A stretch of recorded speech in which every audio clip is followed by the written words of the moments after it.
Kayak masalah kayak gini, kok dia nggak mau diomongin ya? Kok dia ini nggak mau dengerin pendapatku ya? Kayak ngerasanya kita satu keluarga, tapi kayaknya nggak pernah dihargain.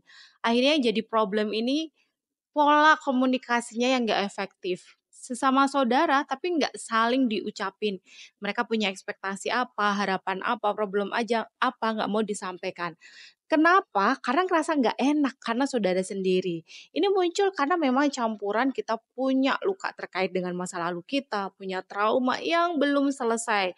Akhirnya bisnis keluarga yang digadang-gadang bisa mensejahterakan semuanya, malah menjadi salah satu sumber pertikaian, perpecahan, dan juga konflik yang tidak berujung. Ada satu cerita pengalaman pribadi salah satu klien, dan beberapa klien yang lainnya. Dia memiliki salah satunya adalah bisnis kuliner dan juga bisnis tentang produksi massal. Bisnisnya ini sudah berjalan kurang lebih dari 15 tahun, tapi ternyata sang adik ini diam-diam menyalahgunakan wewenangnya dengan menggunakan uang yang masuk ke dalam perusahaan sesuka hatinya, sesuai dengan keinginannya tanpa melaporkan dan memberitahukan dengan saudaranya. Akhirnya bisnis yang kelihatannya omsetnya gede banget, puluhan miliar, tapi ternyata di akhir bulan itu selalu kembang kempis untuk membayar operasional dan lain sebagainya. Dan ini berlangsung sekian puluh tahun tanpa diketahui karena tadi sang kakak nggak enak untuk menegur adiknya.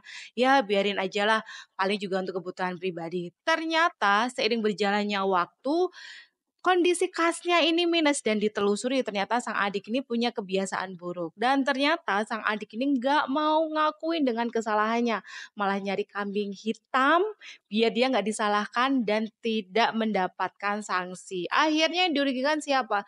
Tentu dong keseluruhan anggota keluarga yang ada di sana dirugikan. Apalagi kalau bisnis keluarga ini dia bisa disebut sebagai warisan. Misalnya orang tua kita, sang founder, membangun sebuah bisnis keluarga, entah dengan bisnisnya apapun itu, dan berjalan dengan sangat bagus omsetnya. Akhirnya, sang orang tua ini meninggal, pasti dong diteruskin oleh anak-anaknya.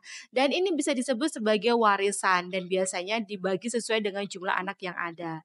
Dalam bisnis keluarga, biasanya nggak semua anak ini punya keahlian untuk memanage bisnis. Misalnya dari 5 anak, 2 anak yang memanage bisnisnya, sisanya mungkin mereka memilih aktivitas sebagai pekerja dan hanya tercatat sebagai pemilik saham dari warisan tadi. Tentu dong, pasti kita mengharapkan yang bekerja setiap bulan mendapatkan dividen atau bagi hasil profit dari bisnis yang berjalan. Namun kenyataannya, sang pengelola bisnis ini yang masih memiliki luka, trauma, ego masa lalu yang belum selesai, dia menggunakan bisnis ini untuk kepentingan dirinya sendiri dan tidak melihat secara jangka panjangnya. Akhirnya ternyata kabar buruknya bisnis yang sudah dibangun 45 tahun lebih ini harus kandas. Karena tidak menemukan titik temu di antara saudara satu dengan yang lainnya. Ternyata mental emosi sangat relate banget saat kita membangun bisnis keluarga. Kata siapa? Bisnis itu paling utama proposal dan marketingnya. Tapi kalau proposal dan marketingnya udah cukup maksimal, orang-orang di dalam anggota keluarganya nggak maksimal, tentu dong bisnis ini akan jadi masalah. Contoh paling pertama yang sering saya hadapin adalah suka membawa hierarki ke dalam bisnis keluarga. Misalnya sang ayahnya, atau sang kakak, atau sang adik yang dia punya sifat dominan ini merasa pengen mengendalikan bisnis itu dan tidak mau mendengarkan masukan dari orang lain. Pokoknya dia pengen mengeksekusi semua sesuai dengan keinginannya dan gak boleh ada siapapun yang campur tangan. Bahkan itu adalah anggota keluarga. Yang selanjutnya biasanya bisnis keluarga yang nggak selesai itu suka dibawa kemana-mana, dibawa ke meja makan, dibawa ke tempat tidur, dibawa ke tempat-tempat acara keluarga. Akhirnya jadi kehilangan momen merasakan waktu-waktu dengan keluarga yang dibahas hanya bisnis melulu dan juga pertengkaran di antara anggota keluarga. Hal yang lain lagi, misalnya para pelaku bisnis keluarga ini punya luka masa lalu yang belum selesai. Entah itu tentang, misalnya dia sering dibanding-bandingkan. Akhirnya ketika membangun bisnis, dia merasa bahwa kalau aku pengen menang, aku harus mengalahkan orang lain.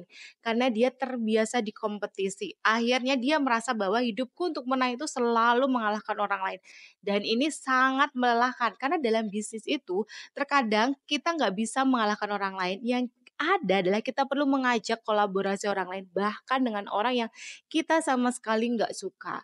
Dan juga misalnya luka masa lalu yang kita tidak dipercaya, akhirnya kita merasa insecure dalam mengendalikan dan mengelola bisnis. Dan yang terakhir, mungkin di dalam anggota keluarga kita masih memiliki luka tidak bisa membangun boundaries yang sehat.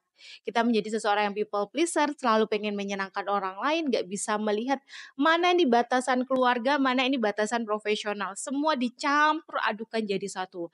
Akhirnya ini akan membuat bisnis keluarga menjadi gagal. Tapi sebenarnya ada contoh juga bisnis keluarga yang masih berjalan dan bagus. Ternyata mereka memiliki satu value yang sama dalam membangun bisnis keluarga. Mereka belajar untuk saling mendengarkan pendapat satu yang lainnya. Salah satu contohnya yang bisa kita lihat sampai sekarang ini adalah bisnis keluarga yang dari Indonesia muncul dari brand yang namanya Paragon ya. Jadi jadi bisnis ini sudah turun ke generasi kedua yaitu anak-anaknya, dan mereka sama-sama bekerja sama untuk membangun dan mengembangkan bisnis ini. Ada juga contoh bisnis keluarga yang lainnya, misalnya di Bluebird, di awalnya yang usianya sudah sekitar 45 tahunan ini, Bluebird yang usianya sekitar 53 tahun ini ternyata pernah mengalami perpecahan di dalam keluarganya. Karena di dalam keluarganya ini tidak diberikan role ataupun peran yang tepat, akhirnya saling berebut. Dan mungkin yang terkenal banyak bisnis-bisnis dunia ini yang memang berawal dari bisnis keluarga, contohnya adalah Toyota. Dan paling penting ketika punya prinsip, ketika kita punya value, dan ketika luka-luka itu, sudah mulai sembuh, maka bisnis keluarga itu akan menjadi sebuah monumen yang sangat luar biasa bagi sebuah keluarga dan diwariskan ke generasi-generasi sebelumnya. So, teman-teman, siapa di sini yang relate banget sedang membangun bisnis keluarga atau menjalankan bisnis keluarga, tapi memang mengalami kesulitan menjalin komunikasi dan kekompakan di antara anggota keluarganya.